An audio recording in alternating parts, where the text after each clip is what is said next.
आप लोगों का हार्दिक स्वागत करता हूं मेरे इस चैनल में जो कि JIB and CIB made simple channel है।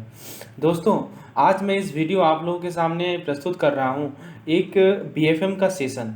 जो बीएफएम का सेशन मैं पेड बैच को प्रोवाइड कर रहा हूं, आज मैं आपको वही सेशन प्रोवाइड कर रहा हूं। इस सेशन के माध्यम से आपको एमसीक्यूज़ और थ्योरी आप देख पाएंगे कि किस प्रकार से हम लोग एमसीक्यूज़ को कवर करते हैं। सबसे पहले उससे रिलेटेड थ्योरी को समझाते हैं और फिर हम लोग एमसीक्यूज़ को कवर करते हैं। अब आपके दिमाग में एक सवाल उठेगा कि हम बीएफएम क्यों पढ़ें, क्योंकि सिलेबस में तो चेंज आ रहा है। तो दोस्तों, मैं आपके ये मिथ को क्लियर कर दूं। आप यदि बीएफएम का जो रिवाइज सिलेबस है उसको यदि आप देखेंगे तो बेसिकली जो 4 मॉड्यूल आईएफबीएफ ने प्रिस्क्राइब किया है वो सेम है। पहला मॉड्यूल हमारा इंटरनेशनल बैंकिंग ही है, ठीक है। दूसरा मॉड्यूल आप चेक करेंगे तो रिस्क मैनेजमेंट है। तीसरा मॉड्यूल आप चेक करेंगे तो आपका सेम हमारा ट्रेजरी बिल वगैरह कंसेप्ट है। और फोर्थ हमारा बैलेंस शीट मैनेजमेंट है। ट्रेजरी वाला कंसेप्ट थर्ड में है, ठीक है। और फोर्थ मॉड्यूल आप चेक करेंगे तो बैलेंस शीट मैनेजमेंट है। तो आप खुद सोचिए ना दोस्तों कि जब मॉड्यूल का नाम सेम है तो ऑब्वियस सी बात है कंटेंट भी तो सेम ही होगा, कोई चेंजेस नहीं आएगा। हाँ, यदि थोड़ा बहुत चेंज आएगा तो हम लोग अपने कोर्सेज में उसको कवर करेंगे। और दोस्तों, आपको पता है कि बीएफएम ही एक ऐसा सब्जेक्ट है जहाँ पे मोस्ट पीपल हैव स्ट्रगल्ड। चलिए, ये बात आपको दिमाग में है। दूसरी बात मैं आपको ये बताना चाहता हूँ दोस्तों कि अब 5 सब्जेक्ट होने वाली है। तो अभी और आपको पता है कि एग्ज़ाम जो होगा वो आपका जून में, मई के एंड में या जून के शुरुआत में होगा, ठीक है। तो आप यदि देखें तो अभी आपके पास हार्डली कितना महीना है, कितना मंथ है, आप काउंट कीजिए। दिसंबर खत्म होने वाला है, यानी आपके पास जनवरी है, फरवरी है, मार्च है, अप्रैल है और मई लास्ट में तो एग्ज़ाम ही होगा। मतलब 5 महीना है आपके पास। तो दोस्तों, 5 महीना है और 5 सब्जेक्ट है, ठीक है। तो आप खुद सोचिए दोस्तों कि आप यदि अभी शुरुआत नहीं करेंगे, एटलीस्ट एक बीएफएम जो सबसे हार्डेस्ट चीज़ है उसको यदि आप अभी कवर करके रखते हैं तो आपको एडवांटेज है ना दोस्तों। बीएफएम को कवर करके रखिए, प्लस जो इलेक्टिव सब्जेक्ट है क्योंकि उसका भी सिलेबस नहीं बदला इन्होंने, उसको कवर करके रखिए।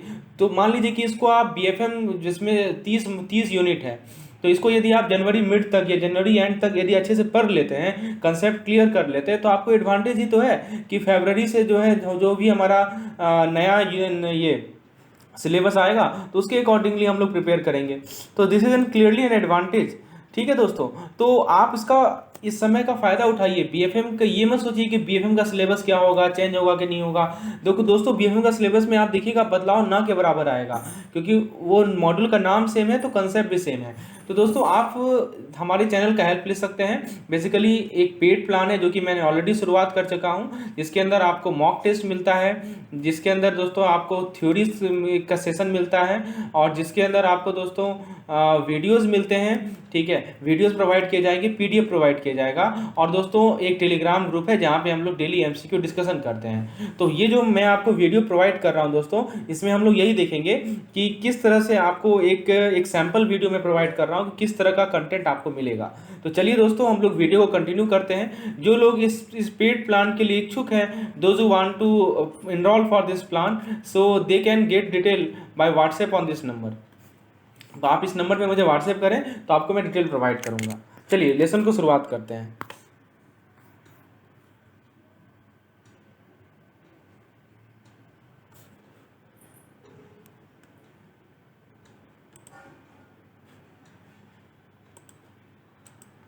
इन द बीएफएम, सो हम लोग क्या करेंगे, एक एक टॉपिक को, एक एक यूनिट को क्लियर करते चलेंगे।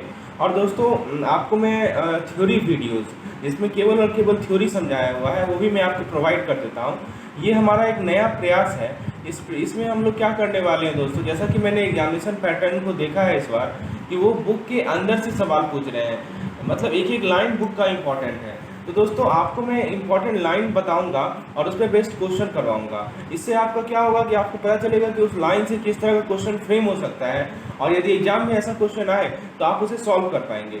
तो दोस्तों, थ्योरी वीडियोस ऑलरेडी अवेलेबल है हमारे चैनल पे। आपको मैं इसका लिंक प्रोवाइड कर देता हूँ, आप एक बार थ्योरी वीडियो देख लीजिए, ठीक है। उसके बाद इस वीडियो को देखेंगे तो आपको ये बहुत ही सार्थक प्रयास आपको लगेगा कि हाँ, जो मैं पढ़ रहा हूँ उससे बेस्ट क्वेश्चन मैं कर रहा हूँ। That is the very important thing. इसमें आपका न्यूमेरिकल भी मैं करवाऊंगा, थ्योरेटिकल क्वेश्चन भी करवाऊंगा। तो चलिए दोस्तों, आज के लेसन को शुरुआत करते हैं अपने पहले कंसेप्ट के साथ। अब हमारा पहला कंसेप्ट है कि रिजर्व बैंक ऑफ इंडिया जो है वो हमारे सेंट्रल बैंक का लाता है, right. Reserve bank of India जो है सेंट्रल बैंक है हमारे कंट्री का और वो कस्टडियन है नेशन फॉरेन एक्सचेंज रिजर्व का, ठीक है। तो ये कि यहाँ पे क्या लिखा है कि जो रिजर्व बैंक है वो सेंट्रल बैंक है हमारे कंट्रीज़ का, and custodian of the nation foreign exchange reserve, उसने कुछ गाइडलाइन प्रिस्क्राइब किया है ऑथराइज डीलर के लिए, permitted by two deal in foreign exchange. तो उन्होंने कुछ जो भी ऑथराइज डीलर को आरबीआई परमिट करती है फॉरेन एक्सचेंज में डील करने के लिए, उसके रिगार्डिंग कुछ गाइडलाइंस हैं, ठीक है। तो यहीं पे ये आपको कंसेप्ट बताया गया कि आरबीआई का ये काम है गाइडलाइन को प्रिस्क्राइब करना ऑथराइज डीलर के लिए, जो भी उसने परमिशन, जिस ऑथराइज डीलर को परमिशन दिया है फॉरेन एक्सचेंज में डील करने के लिए। अब देखिए पहला सवाल है, who hold India foreign exchange. दोस्तों इस तरह का सवाल पूछा जाता है कि भारत का फॉरेन एक्सचेंज कौन होल्ड करता है, RBI, ministry of finance, authorise dealer, Axis bank. अब बताइए, यहाँ पे साफ साफ लिखा हुआ है कि आरबीआई जो है वो सेंट्रल बैंक है कंट्री का और नेशनल फॉरेन एक्सचेंज रिजर्व का कस्टोडियन है। तो बताइए क्या सही जवाब होगा। तो ऑब्वियस सी बात है, correct answer will be option number A, that is RBI. ठीक है, आरबीआई ही कस्टोडियन है ना। चलिए अब दोस्तों नेक्स्ट कंसेप्ट को समझ, this is the concept number 2। The price of the currency can be expressed either as 1 unit of home currency equal to so many unit of foreign currency. देखिए अब मैं आपको डायरेक्ट और इनडायरेक्ट के बारे में बता रहा हूँ। इसमें सवाल इस बार पूछा गया था कि डायरेक्ट और इनडायरेक्ट रेट क्या होता है, ध्यान से समझिएगा। आप मान लीजिए कि एक करेंसी है, उसको आप जो है होम करेंसी के 1 यूनिट के टर्म में एक्सप्रेस कर सकते हैं। जैसे आप लिख सकते हैं दोस्तों कि आपका होम करेंसी मान लीजिए 1 रुपीज़ है, तो 1 rupees is equal to this much dollar. ठीक है, तो एक ये तरीका हुआ प्राइस को एक्सप्रेस करने का। ठीक है, और ये भी हो सकता है कि आप ये लिख दें कि $1 is equal to how much rupees. ये 2 तरीका हो सकता है। यहाँ पे आपका डोमेस्टिक करेंसी क्या है, आपका डोमेस्टिक करेंसी रुपीज़ है, और यहाँ पे आपका डोमेस्टिक करेंसी रुपीज़ ही है, लेकिन आपने $1 लिखा है। ठीक है, तो अब कौन सा डायरेक्ट कोट है, कौन सा इनडायरेक्ट कोट है, इसको कैसे समझेंगे। तो दोस्तों याद रखिएगा कि डायरेक्ट कोट के अंदर जो लोकल करेंसी होता है वो वेरिएबल होता है। जैसे कि इंडिया में लोकल करेंसी क्या है हमारा, इंडिया में लोकल करेंसी है हमारा रुपीज़, राइट। तो हम क्या लिख रहे हैं, 1 USD is equal to rupees 48.10। यहाँ पे हमने USD को फिक्स कर लिया, लेकिन रुपीज़ हमारा क्या है, वेरिएबल है। तो वही चीज़ बताया गया है कि जो डायरेक्ट कोट होता है उसमें लोकल करेंसी वेरिएबल होता है। अब आप जरा बता सकते हैं क्या इन दोनों में से कौन सा डायरेक्ट कोट है। यहाँ पे सेकेंड वाला डायरेक्ट कोट है। क्यों सेकेंड वाला डायरेक्ट कोट है, क्योंकि दोस्तों यहाँ पे आप देख सकते हैं कि $1 is equal to this much rupees लिखा है। सपोज मान लीजिए कि 40 रुपीज़ है, आज के समय में 80 रुपीज़ है, तो ये आपका डायरेक्ट कोट कहलाएगा, क्योंकि जो हमारा लोकल करेंसी है वो वेरिएबल है। This is the point. और ऐसे रेट को डायरेक्ट रेट कहते हैं। और वहाँ पे इससे फ़ायदा क्या है कि जो फॉरेन करेंसी का जो रुपी कॉस्ट है वो आपको डायरेक्टली नोन है, और इसको हम लोग डायरेक्ट कोट के साथ होम करेंसी या प्राइस कोटेशन भी कहते हैं। दूसरा है हमारे पास इनडायरेक्ट मेथड। इनडायरेक्ट मेथड में दोस्तों जो लोकल करेंसी होता है वो फिक्स होता है, ठीक है, लेकिन जो फॉरेन करेंसी का यूनिट होता है वो वेरी होता है। आप पहला चीज़ देखिए, फर्स्ट इंस्टेंस को देखिए, यहाँ पे आपका जो लोकल करेंसी है उसको आपने 1 रुपीज़ फिक्स कर लिया, राइट, और जो फॉरेन करेंसी है डॉलर वो वेरी होगा। ठीक है, तो आप वैसे मान लीजिए कि लिखते हैं 100 रुपीज़ इज इक्वल टू $2.05। तो यहाँ पे आपने क्या किया दोस्तों, डॉलर आपका वेरिएबल है और रुपीज़ आपका क्या है, फिक्स है। ठीक है, तो ये आपका कहलाएगा इनडायरेक्ट कोट। तो आपने 2 कोट समझ लिया। एक डायरेक्ट कोट में दोस्तों हमारा जो लोकल करेंसी होता है वो वेरिएबल होता है और फॉरेन करेंसी फिक्स होता है। इनडायरेक्ट कोट में हमारा लोकल करेंसी फिक्स होता है, फॉरेन करेंसी वेरिएबल होता है। बस इस बात को दिमाग में रख लीजिए। अब आइए इस पर एक क्वेश्चन करते हैं। ठीक है, now let us see one question based on the above concept. Question आपके सामने है कि a dash tells us how much it will cost to purchase amount of foreign currency and dash tells us how much foreign currency we can get for an amount of domestic currency। अब देखिए क्या कर रहा है कि कौन सा code है जो कि आपको बताता है कितना फॉरेन करेंसी आप जो है एक डोमेस्टिक करेंसी में खरीद सकते हैं। 1 rupees equal to how much dollar. ठीक है, ये सेकेंड वाला कर रहा है। आप बताइए, यहाँ पे देख के आपको लग रहा होगा कि हमारा जो डोमेस्टिक करेंसी है वो फिक्स्ड है और जो फॉरेन करेंसी है वो वेरिएबल है। ठीक है, तो ये है दोस्तों हमारा इनडायरेक्ट कोड। ये कैसा कोड है, इनडायरेक्ट कोड है। यहाँ पे यानी कि यहाँ पे लिखा जाएगा इनडायरेक्ट कोड।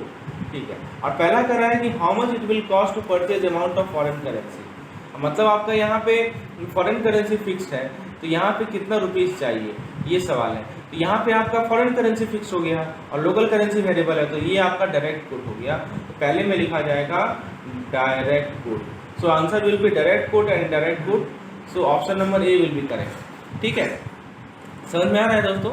ठीक है, तो यहाँ पे वही चीज़ है कि डायरेक्ट कोट पहले आपको बताता है कि कितना how much it will cost to purchase amount of foreign currency, and direct quote tells us how much foreign currency we can get for amount of domestic currency. I think the concept of direct and indirect quote is very much clear because this question was asked in this year, right. इस साल ये सवाल पूछा गया था direct quote and indirect quote को, तो ध्यान से देख लीजिए, ठीक है। कंसेप्ट क्लियर रखना है आपको, डायरेक्ट कोड क्या होता है, इनडायरेक्ट कोड क्या होता है। मैंने आपको क्वेश्चन भी करवा दिया, यदि आपको दोबारा देखना है तो इस वीडियो को आप दोबारा रिपीट कर सकते हैं। अब दोस्तों नेक्स्ट क्वेश्चन पे आते हैं। देखिए यहाँ पे कुछ सवाल जो पूछा गया है वो है फॉरवर्ड प्रीमियम या डिस्काउंट का। तो आपसे कह रहा है कि फ्री करेंसी के केस में फॉरवर्ड प्रीमियम या डिस्काउंट जो होता है वो किसके किसके बीच का डिफरेंस होता है। तो पहला कह रहा है risk free interest rate of both currency, inflation rate in both countries, spot rate and term rate, और डी कर रहा है LIBOR and RBI reference rate. तो बताइए फ्री करेंसी के केस में जो फॉरवर्ड प्रीमियम या डिस्काउंट होता है वो किसके किसके बीच का डिफरेंस होता है। तो आंसर है दोस्तों आपका जो दोनों करेंसी है उसका जो रिस्क फ्री इंटरेस्ट रेट होता है उसके बीच का डिफरेंस होता है। So answer will be option number A. Okay, it is the difference between risk free interest rate of both the currency. ये कंसेप्ट है, ध्यान रखिएगा कि प्रीमियम या डिस्काउंट का मीनिंग क्या होता है, किसके बीच का डिफरेंस होता है। चलिए एक और कंसेप्ट मैं आपको बताता हूँ दोस्तों कि जितने भी करेंसीज हैं उनको कोड किया जाता है per unit of foreign currency में। जैसे कि मैंने आपको बताता हूँ कि जैसे आपको मैं बोलता हूँ कि $1 is equal to this much INR, ठीक है। तो यहाँ पे आपने क्या किया है कि एक यूनिट फॉरेन करेंसी है और उसके बेसिस पर आप जो है रुपीज़ को कोट कर रहे हैं, ठीक है। लेकिन एक अंतर तब आता है जब हम लोग जापानीज येन की बात करते हैं। जापानीज येन में दोस्तों इंडोनेशियन रुपया में और केनियन सिलिंग में इसको 100 unit of foreign currency quote किया जाता है। यानी कहने का मतलब क्या हुआ दोस्तों, ये जैसे मान लीजिए कि आप जापानीज येन को कंपेयर करेंगे INR के साथ, if you compare the Japanese yen with INR, ठीक है, तो आप ये लिखेंगे कि 100 JPY is equal to this much INR, ठीक है। आप मान लीजिए केनियन सीलिंग की बात करेंगे तो आप बोलेंगे 100 shilling is equal to this much INR। ये कंसेप्ट है। तो ये जापानीज येन और सीलिंग के साथ ऐसा होता है, तो इस बात को ध्यान रखेंगे हमें। चलिए तो आप आगे देखते हैं दोस्तों। आप देखिए एक सवाल है आपके सामने, ठीक है। जो कंसेप्ट अभी मैंने समझा उस पर एक सवाल है कि in Japanese yen versus INR interest contract JPY is quoted as. अब बताइए JPY को कैसे कोट करेंगे, 1 unit of foreign currency, 100 unit of foreign currency, 1000 unit of foreign currency, 10,000 unit of foreign currency. तो अभी मैंने आपको बताया कि JPY इंडोनेशियन रुपीज़ और सीलिंग केनियन सीलिंग इन सभी को 100 यूनिट्स में कोट किया जाता है। तो ऑप्शन नंबर बी करेक्ट होगा, right. Option number B will be correct. आगे बढ़ते हैं दोस्तों। Settlement risk in forward exchange is generally due to. दोस्तों आपको मैं हर एक इंपॉर्टेंट पॉइंट करवा दूंगा, बस आप इसे ध्यान से समझते जाइए और फिर उस पर क्वेश्चन सॉल्व करते जाइए। क्या कर रहा है दोस्तों कि जो सेटलमेंट रिस्क होता है फॉरेन एक्सचेंज में वो किस कारण से होता है, ठीक है, ये सवाल है। तो दोस्तों सेटलमेंट रिस्क का रीज़न आपसे पूछा गया है तो है notional value being exchange, net value being exchange, multiple currencies and countries involve and high volatility and exchange rate. बताइए सेटलमेंट रिस्क किस कारण से आता है, this question has been asked. So दोस्तों let me talk about settlement risk. दोस्तों देखिए settlement risk का मतलब क्या हुआ कि जो हमारे काउंटर पार्टीज हैं वो सेटल नहीं कर पा रहे हैं, वो फेल कर गए सेटल करने में, ठीक है। Failure of the counter party to settle the risk during the course of settlement. किस कारण से ये फेलियर आया, तो बेसिकली फेलियर आने का रीज़न है time zone difference. Time zone difference के कारण दोस्तों, टाइम जोन डिफरेंस के कारण ये सेटलमेंट रिस्क आता है, ठीक है। और जब एक पार्टी जो है कॉन्ट्रैक्ट को परफॉर्म कर लेता है, ठीक है, लेकिन काउंटर पार्टी जो है फेल कर जाता है, तो ऐसे को हम लोग सेटलमेंट रिस्क कहते हैं। तो ऑप्शन कर रहा है notional value being exchange, net value being exchange, multiple currencies and countries involve, high volatility and exchange. बताइए क्या सही जवाब है। सो दोस्तों इसका करेक्ट आंसर मैं आपको बताता हूँ। Let me tell you the correct answer of this question. The correct answer of this question is option number A, that is देखिए एक्सप्लेनेशन समझिए। एक्सप्लेनेशन ये है कि settlement risk is due to the exchange of notional principal in different currencies at different point in time. मतलब आपने एक principal को जो एक्सचेंज किया है, ठीक है, वो अलग अलग करेंसीज में किया है और अलग अलग समय पे किया है, जिससे एक काउंटर पार्टी डिफॉल्ट कर जाता है पेमेंट करने के बाद, ठीक है। तो यहाँ पे नेटेड पेमेंट होता तो लेस रिस्क रहता, लेकिन यहाँ पे नोशनल प्रिंसिपल एक्सचेंज हो रहा है, that is why the risk is more. और settlement risk notional principal exchange पे ही होता है, ठीक है। अब दोस्तों हम लोग बात करते हैं fix rate versus floating rate, क्या बेसिक डिफरेंस है और इस पर हम लोग सवाल करेंगे। तो दोस्तों fix exchange rate official rate होता है जो कि मॉनेटरी अथॉरिटी सेट करती है एक से ज़्यादा करेंसीज के लिए, और ये जो है एक या एक से ज़्यादा करेंसी से फिक्स्ड होता है। लेकिन फ्लोटिंग एक्सचेंज रेट में क्या होता है दोस्तों कि करेंसी का जो वैल्यू है वो सप्लाई और डिमांड से डिसाइड होता है एक करेंसी का। तो फिक्स एक्सचेंज रेट में आपका ऑफिशियल रेट होता है और ये मॉनेटरी अथॉरिटी सेट करती है, और फ्लोटिंग एक्सचेंज रेट में करेंसी का वैल्यू डिसाइड होता है सप्लाई और डिमांड से ऑफ दैट पार्टिकुलर करेंसी। ये बेसिक कंसेप्ट है जो कि हमें ध्यान रखना है। अब आइए दोस्तों हम लोग नेक्स्ट कंसेप्ट पे आते हैं। Let us see the next question, that is the market force influencing the exchange rate are not operational under. आप बताइए कि एक ऐसा मार्केट फोर्स जो कि एक्सचेंज रेट को इन्फ्लुएंस करेगा वो किस सिस्टम के अंदर ऑपरेट नहीं होता है। Floating exchange rate system, speculation action on market, fixed exchange rate system, current regulation of IMF। तो दोस्तों अभी मैंने आपको बताया ना कि जो मार्केट फोर्स है, ठीक है, उसका इन्फ्लुएंस होता है हमारा फ्लोटिंग रेट पे, लेकिन उसको फिक्स रेट से कोई मतलब नहीं है, राइट। फिक्स रेट में एक सर्टेन दो करेंसीज का रेट फिक्स किया जाता है हमारे RBI के द्वारा। That's why option number C will be correct here. अब दोस्तों एक नेक्स्ट कंसेप्ट को समझिए, बहुत इंपॉर्टेंट कंसेप्ट है पिप। PIP is the smallest unit by which exchange rate can change. PIP जो है वो स्मॉलेस्ट यूनिट है जिससे एक्सचेंज रेट जो है चेंज होता है। PIP का फुल फॉर्म पूछा गया है, price interest point, percent interest payment, pay interest point, percent interest point. बताइए PIP का क्या फुल फॉर्म है। तो बहुत ही इंपॉर्टेंट कंसेप्ट है PIP, समझ लीजिए। PIP का फुल फॉर्म होता है प्राइस इंटरेस्ट पॉइंट, ठीक है। ये स्मॉलेस्ट यूनिट होता है जिससे एक्सचेंज रेट को चेंज किया जा सकता है। फुल फॉर्म याद रखिएगा, प्राइस इंटरेस्ट पॉइंट। अब दोस्तों हम लोग नेक्स्ट कंसेप्ट पे आते हैं जो कि बेस्ड है हमारा fundamental reasons determining exchange rate, यानी एक्सचेंज रेट को डिटरमाइन करने का फंडामेंटल रीजन क्या क्या है। तो दोस्तों सबसे पहला रीजन है balance of payment. Balance of payment में दोस्तों क्या होता है कि यदि आपका बैलेंस ऑफ पेमेंट सरप्लस है, मतलब ज़्यादा है, तो आपका करेंसी स्ट्रॉन्गर होगा, और यदि वो कम है तो आपका करेंसी कमज़ोर होगा। सेकेंड है हमारा इकोनॉमिक ग्रोथ रेट। यदि हमारा हाई इकोनॉमिक ग्रोथ रेट है तो वहाँ पे ऑब्वियस सी बात है इंपोर्ट बढ़ेगा और करेंसी का वैल्यू घटेगा, and vice versa. Fiscal policy, fiscal policy में दोस्तों एक्सपेंशनरी पॉलिसी, मान लीजिए कि लोअर टैक्स है तो हाई इकोनॉमिक ग्रोथ होगा, मतलब इंपोर्ट जितना आए उतना हमारा इकोनॉमिक ग्रोथ हायर होता है, ठीक है। तो यदि आप टैक्स कम कर रहे हैं तो इंपोर्ट बढ़ेगा ना, तो इस कारण से क्या होगा, इकोनॉमिक ग्रोथ होगा। फिर है हमारा मॉनेटरी पॉलिसी। तो जिस तरह से एक सेंट्रल बैंक इंटरेस्ट रेट को कंट्रोल करती है, इन्फ्लुएंस करती है, ठीक है, और मनी सप्लाई जो है करेंसी के वैल्यू को इम्पैक्ट कर सकता है।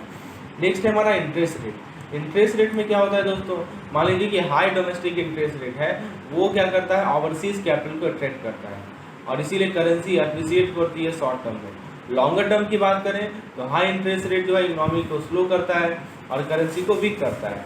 तो शॉर्ट टर्म में तो ठीक है, शॉर्ट टर्म में तो ये आपको आपकी करेंसी का एप्रिसिएशन करता है, लेकिन लॉन्ग टर्म में दोस्तों ये आपके इकोनॉमी को स्लो डाउन कर देता है, इसलिए करेंसी वीक हो जाता है। पॉलिटिकल इशूज़ में क्या है कि पॉलिटिकल स्टेबिलिटी जो है, यदि पॉलिटिकली स्टेबल है तो हमारा इकोनॉमिकली भी स्टेबल होगा, इसीलिए स्टेडी करेंसी होगा। लेकिन यदि पॉलिटिकली स्टेबल है तो उसका अपोजिट इफेक्ट होगा। तो हमने क्या क्या देखा, बैलेंस ऑफ पेमेंट देखा। इसमें याद रखने वाली बात ये है कि बैलेंस ऑफ पेमेंट ज़्यादा होगा तो स्ट्रॉन्गर करेंसी होगा, इकोनॉमिक ग्रोथ रेट ज़्यादा होगा तो करेंसी का वैल्यू घटेगा, ठीक है। उसके बाद दोस्तों फिस्कल पॉलिसी हमारा एक्सपेंशनरी पॉलिसी होना चाहिए तो इकोनॉमिक ग्रोथ बढ़ेगा। मॉनेटरी पॉलिसीज में RBI किस तरह कंट्रोल करती है इंटरेस्ट रेट को, वो करेंसी के वैल्यू को इम्पैक्ट करता है। इंटरेस्ट रेट में मैंने आपको बताया कि हाई डोमेस्टिक इंटरेस्ट रेट जो है करेंसी को अप्रिसिएट करवाता है शॉर्ट टर्म में, लेकिन लॉन्ग टर्म में इसका नेगेटिव इफेक्ट होता है, करेंसी को डेप्रिसिएट करवाता है। और पॉलिटिकली यदि बैलेंस कंट्री रहेगा तो उसका इकोनॉमिक भी बैलेंस रहेगा, ये स्टेबल रहेगा। चलिए ये सब पॉइंट हमने डिस्कशन किए। अब इस पर एक क्वेश्चन करते हैं, which of the following factors, question है दोस्तों, आप देख सकते हैं इनमें से कौन सा फैक्टर्स है जो कि लिंक्ड है फंडामेंटल ऑफ एक्सचेंज रेट से। मतलब आपको मैंने बताया कि एक्सचेंज रेट को डिटरमाइन करने वाला फंडामेंटल रीजन क्या क्या है। पहला है balance of payment, economic growth rate, social condition with in the country. तो ये सोशल कंडीशन तो हमने नहीं देखा है, right, social condition is wrong, social condition नहीं होगा। आगे बढ़ते हैं दोस्तों, नेक्स्ट क्वेश्चन को देखते हैं, नेक्स्ट ऑप्शन को देखते हैं। नेक्स्ट ऑप्शन है बैलेंस ऑफ पेमेंट, ठीक है, economic growth rate, fiscal and monetary policy, interest rate and political stability, ये सही है। Balance of payment, economic growth rate, fiscal and monetary policy, agriculture का कोई रोल नहीं है, right. Balance of payment economic growth rate only, ये भी गलत है।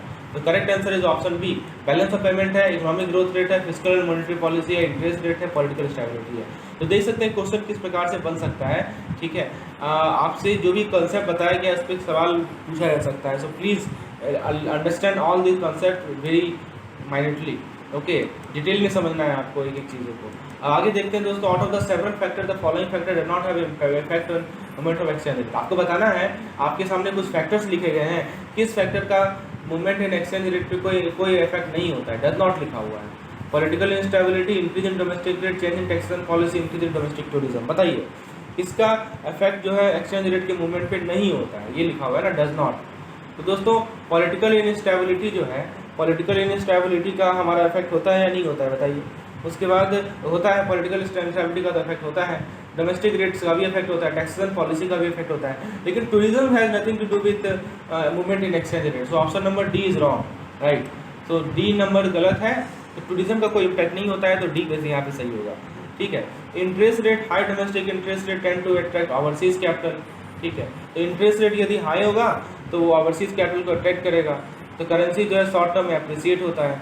लॉन्ग टर्म में higher currency high interest rate so the economy down the weakening the currency. तो ये सब पॉइंट को ध्यान रखना है हमें। अब हम लोग बात करते हैं which of the following statement on impact of interest rate और determination of exchange rate is correct. आपको बताना है कि इंटरेस्ट रेट का जो इम्पैक्ट होता है करेंसी एक्सचेंज रेट के डिटर्मिनेशन में, कौन सा स्टेटमेंट करेक्ट है। In short term high domestic interest rate tend to attract overseas capital which leads to domestic currency appreciation. हाँ, ये सही है, मैंने आपको बताया है कि शॉर्ट टर्म में जो है डोमेस्टिक करेंसी एप्रिसिएट होता है, लॉन्ग टर्म में हाई इंटरेस्ट रेट जो है इकोनॉमिक ग्रोथ रेट को स्लो करता है और डोमेस्टिक करेंसी के वैल्यू को डेप्रिसिएट करता है। ये गलत है, ठीक है ना, ये भी गलत है। तो ऑप्शन ए करेक्ट है यहाँ पे। तो ये याद रखिएगा, इंटरेस्ट रेट में शॉर्ट टर्म इफेक्ट क्या है और लॉन्ग टर्म इफेक्ट क्या है, राइट। अभी हमने डिस्कशन किया है कि शॉर्ट टर्म में दोस्तों ओवरसीज कैपिटल को बढ़ावा देता है, जिससे हमारा क्या होता है, डोमेस्टिक करेंसी एप्रिसिएट होता है, और लॉन्ग टर्म में इसका नेगेटिव इफेक्ट पड़ता है और हमारा डोमेस्टिक करेंसी डेप्रिसिएट होता है। ठीक है, तो ये पॉइंट को ध्यान रखेंगे हम लोग। अब दोस्तों नेक्स्ट पॉइंट पे आते हैं कि हम कमोडिटीज़ को साइमल्टेनियसली खरीदते हैं और बेचते हैं दो या दो से ज़्यादा मार्केट में, ताकि हम जो है प्राइसेस का जो डिस्क्रिपेंसी है उसका एडवांटेज ले सकें। ठीक है, तो ये आर्बिट्रेज को हम लोग फॉरेन एक्सचेंज में अप्लाई करते हैं।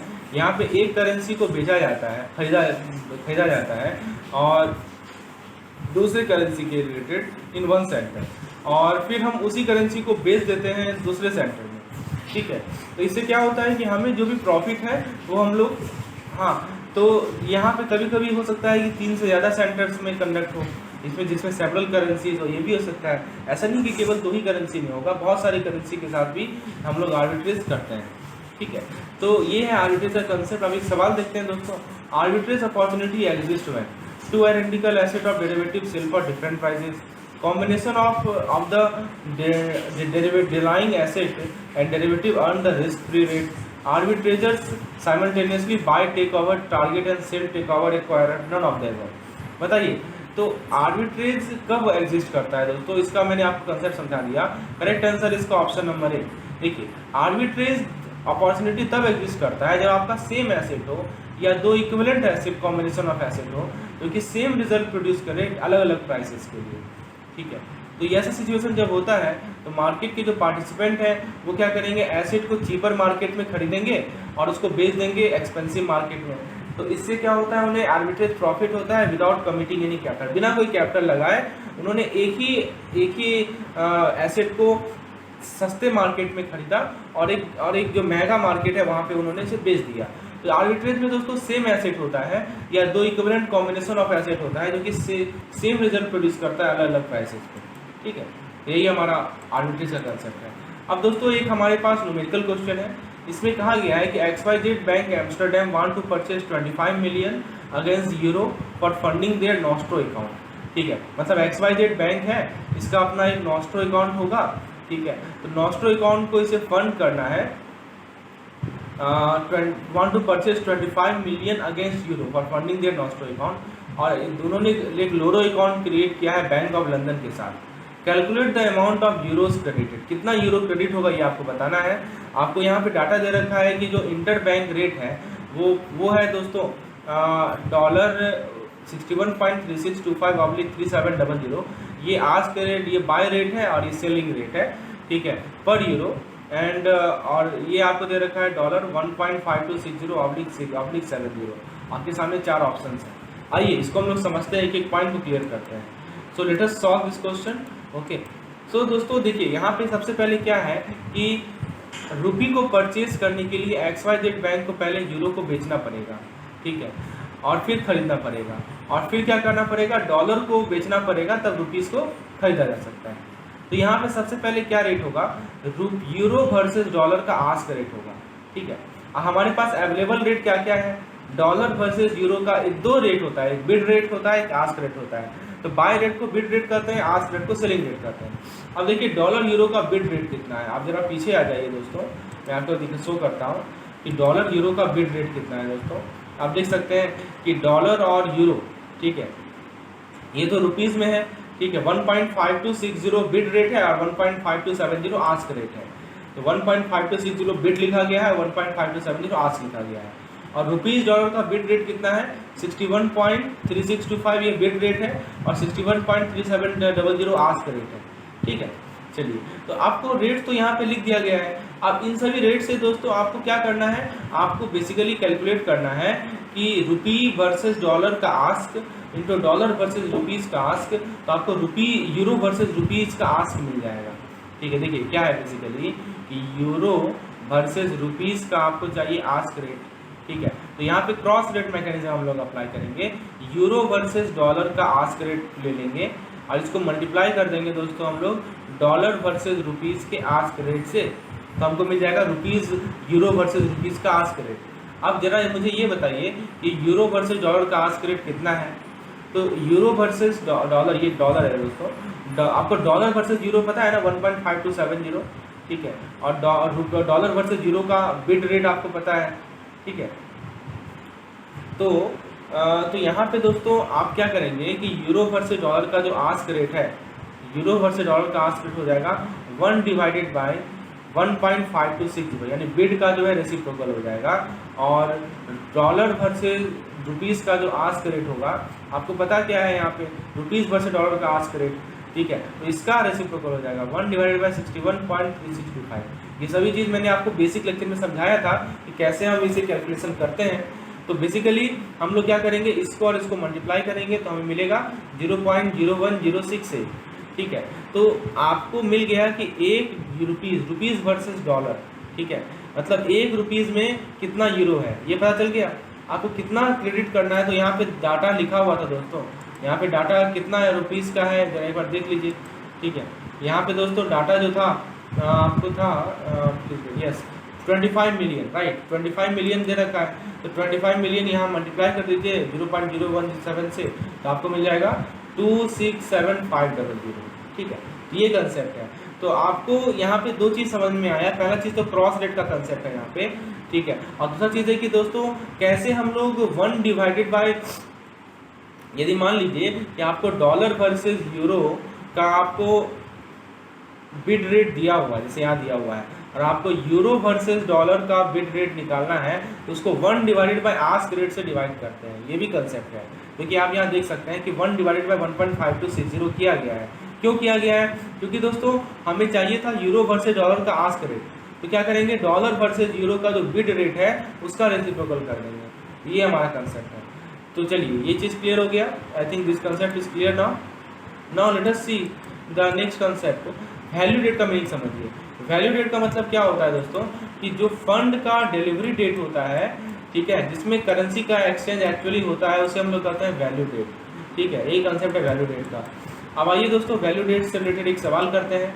Now let us discuss a problem based on value date.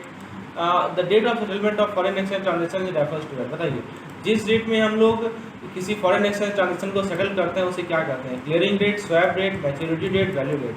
Answer is value date, ठीक है। आंसर क्या होगा दोस्तों, इसका वैल्यू डेट होगा। आइए नेक्स्ट सवाल देखते हैं।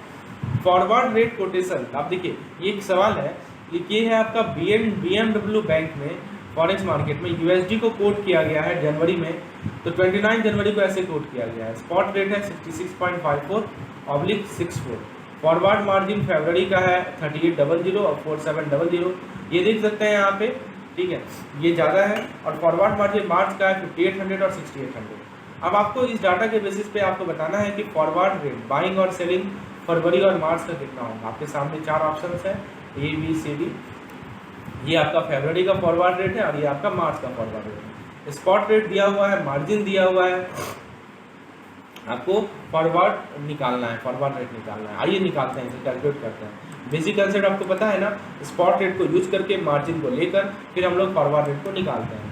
तो दोस्तों सबसे पहले मैं आपको कंसेप्ट समझाता हूँ कि जो हमारा फॉरवर्ड पॉइंट है, जो मार्जिन जिसे हम लोग फॉरवर्ड पॉइंट कहते हैं, वो आपका कैसे दिया हुआ है, डिसेंडिंग ऑर्डर में दिया हुआ है। जरा ध्यान से देखिए, ठीक है। एक चीज़ को समझना है, बहुत ज़रूरी है दोस्तों यहाँ पे, ठीक है। मैं आपको यहाँ पे कंसेप्ट क्लियर करता हूँ। देखिए, आपको सबसे पहले ये देखना है कि ये प्रीमियम में है, डिस्काउंट में है। कैसे देखिएगा, तो यहाँ पे देखिए 3800 है और 4700 है, 5800 है और 6800 है, ठीक है। So forward is a discount. तो डिस्काउंट जो है वो हम लोग क्या करते हैं, डिडक्ट करते हैं बाइंग और सेलिंग रेट से, और प्रीमियम जो है वो हम लोग ऐड करते हैं। ये बेसिक कंसेप्ट है। तो फरवरी का जो फॉरवर्ड होगा, ठीक है, फरवरी का जो दोस्तों फॉरवर्ड होगा हमारा, वो कितना होगा 66 पॉइंट। तो सबसे पहले आप क्या कीजिए ना, बाइंग रेट का कॉलम बनाइए, सेलिंग रेट का कॉलम बनाइए, ठीक है। बाइंग रेट में दोस्तों आपको पता है यहाँ पे स्पॉट रेट लिखना है, ठीक है। तो फरवरी का स्पॉट रेट कितना है, जरा देखिए। फरवरी का स्पॉट रेट है बाइंग रेट में ना 66.5400, राइट। ये पॉइंट है दोस्तों, दिस इज पॉइंट। और मार्च का कितना होगा, बाइंग रेट है तो 66.5400 ही होगा, ये हमारा स्पॉट रेट है। यदि हम लोग सेलिंग रेट की बात करें तो स्पॉट रेट हो जाएगा 66.6400 और यहाँ भी 66.6400, ठीक है। यहाँ भी क्या हो जाएगा दोस्तों 66.6400, ये हमारा स्पॉट रेट हो गया। अच्छा, दूसरी बात है कि अब प्रीमियम है या डिस्काउंट है, ठीक है। तो यहाँ पे हमारा डिस्काउंट है, तो कितना का डिस्काउंट है दोस्तों, तो आप यहाँ पे देख सकते हैं कि हमारा पहले फरवरी की बात कर रहे हैं ना, तो फरवरी में दोस्तों हमारा जो डिस्काउंट होगा वो कितना का होगा, वो हो जाएगा 0.4700 का, ठीक है। और मार्च में जो डिस्काउंट होगा वो हो जाएगा 0.6800 का, ठीक है। उसके बाद सेलिंग रेट की बात करें तो सेलिंग रेट में हमारा जो डिस्काउंट होगा वो होगा 0.3800 और मार्च में जो डिस्काउंट होगा वो होगा हमारा 0.5800।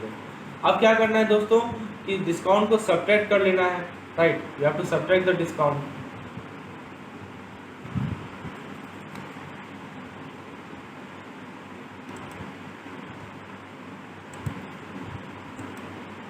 दोस्तों यहाँ पे करेक्शन मैं करना चाह रहा हूँ, there is some correction here, ठीक है। एक्चुअली ये रिवर्स ऑर्डर में लिखा जा चुका है, this is not correct one.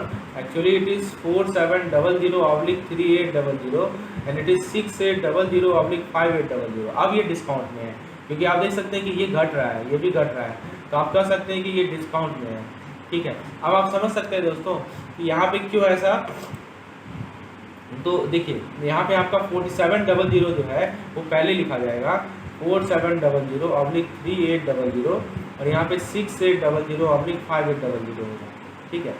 अब देखिए मैं अगले पेज में चलता हूँ। आप देखिए यहाँ पे, तो यहाँ पे सबसे पहले फरवरी का जो बाइंग रेट है, डिस्काउंट जो हमने किया है वो कितना लिया है, 4700 लिया है। और मार्च का लिया हमने 6800, ठीक है।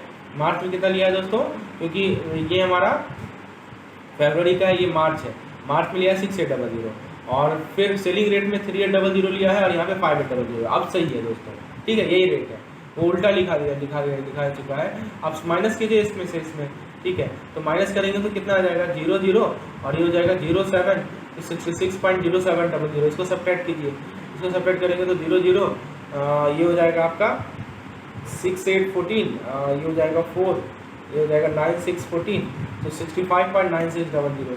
इसी तरह इसको सब्ट्रैक्ट करेंगे आप तो 6814, ये हो जाएगा 5532, तो 66.2600। तो ये जो हमारा फाइनल रिजल्ट आ रहा है ना, all of these are what, all of these are, ये यही हमारा आंसर है दोस्तों, यही हमारा आंसर है जो हमने लास्ट में निकाल रखा है। This is our answer. ये हमारा क्या है, फॉरवर्ड रेट है, बाइंग रेट है और सेलिंग रेट है। अब दोस्तों ये क्वेश्चन को, ये कंसेप्ट को समझते हैं, बहुत इंपॉर्टेंट कंसेप्ट है। हम लोग फॉरेन एक्सचेंज मार्केट के कैरेक्टरिस्टिक्स को डिस्कस कर रहे हैं। सो कंसेप्ट ये है कि जो फॉरेक्स मार्केट होता है वो डायनेमिक मार्केट होता है और राउंड द क्लॉक वर्क करता है, अलग अलग टाइम जोन में काम करता है, ठीक है। इसमें बहुत सारे कंट्रीज लोकेटेड होते हैं, फॉरेक्स मार्केट जो टोक्यो से लेकर सिडनी तक ईस्ट में, Hong Kong, Singapore, Bahrain, London, New York in west. यदि हम जीएमटी के रेस्पेक्ट में देखें तो London and other European market start the day almost lunch time for Indian market, and when Indian market are about to close, the New York market is about to begin its day. Further, when the New York market operate for some time alongside the London and European market, the market in the east, that is Tokyo, Hong Kong and Singapore, are ready to start before New York closes. The Indian and the Middle East market are ready to start the day before close of Singapore and Hong Kong market. देखिए कैसे related है। आपसे एक सवाल पूछा गया है, विच of the following statement regarding operation of foreign exchange market based on time zone is not correct. पहला, when London and European market started at almost lunch time for Indian market। देखिए लिखा है यहाँ पे कि जब आपका लंच टाइम, देखिए यह लिखा है when London and European market start the day at lunch time for Indian market। फिर बी में देखिए when Indian market are about to close, the New York market about to start the day। ये भी लिखा है when Indian market about to close, the New York will start the day। ये भी सही है। फिर कह रहा है कि the New York market and European market operate together for some time। देखिए हाँ यहाँ लिखा है New York market operate for some time along with London and European market. ये भी सही है। और डी करा है Hong Kong and Singapore and US market close, और ये गलत है दोस्तों। यहाँ देखिए लिखा है कि Indian and Middle East market to start before close of Hong Kong market. Option number D is wrong. देखिए इस तरह के सवाल ही पूछे जाते हैं, ये आपके बुक से ही लिया गया कंसेप्ट है, ठीक है। अब दोस्तों एक सवाल है, ये तो मैं आपको बता ही दिया कि फिडे जो है आरबीआई के अप्रूवल से बना था। याद रखिएगा फिडे का फुल फॉर्म है foreign exchange dealer association of India. ये नॉन प्रॉफिट मेकिंग बॉडी है, 1958 में फॉर्मेशन किया गया आरबीआई के अप्रूवल से। इसके अंदर ऑथराइज डीलर मेंबर में है। तो किस साल में फॉर्मेशन हुआ, 51 में, 58 में, 73 में या 93 में? बताइए क्या सही आंसर है दोस्तों। इसका करेक्ट आंसर है B, that is it was found in 58, ठीक है। अब दोस्तों ये कंसेप्ट है फॉरवर्ड कॉन्ट्रैक्ट के कैंसिलेशन पे, ठीक है। तो फॉरवर्ड कॉन्ट्रैक्ट के कैंसिलेशन में पॉइंट को ध्यान रखिएगा दोस्तों कि जो भी कॉन्ट्रैक्ट हो वो मैच्योर जो हो चुका है और उसको अभी तक पिकअप आपने नहीं किया है, उसको automatically third working day, maturity date के थर्ड वर्किंग डेट में कैंसिल करना है। ये कंसेप्ट ध्यान रखिएगा कि किसी भी फॉरवर्ड कॉन्ट्रैक्ट को जिसको मैच्योर हो चुका है और वो पिकअप में नहीं बोल दिया गया है, उसको थर्ड वर्किंग डे में क्या करना है, हमें कैंसिल करना है। अब देखिए एक सवाल है, cancellation of forward contract should be done on which day after maturity date. तो आंसर हो जाएगा थर्ड डे, ठीक है। तो यही तरीका है दोस्तों तरीके से पढ़ने का कि कंसेप्ट क्लियर कीजिए, क्वेश्चन सॉल्व कीजिए, ठीक है।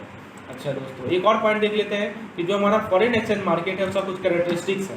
पहला है कि 24 आवर मार्केट है, दूसरा है ग्लोबल मार्केट है, कहीं बैरियर नहीं है, तीसरा है एक मार्केट है जो कि लार्ज कैपिटल को सपोर्ट करता है, चौथा है हाईली लिक्विड मार्केट है, पांचवा है इसमें करेंसी रेट में हाई फ्लक्चुएशन होता है, सिक्स है कि सेटलमेंट जो है टाइम जोन फैक्टर से इफेक्ट होता है, सेवन्थ है दोस्तों कि मार्केट जो है गवर्नमेंट पॉलिसी और कंट्रोल ऑफ वन करेंसी के द्वारा अफेक्टेड होता है। अब सवाल है फॉरेन एक्सचेंज मार्केट और forex market is popularly work.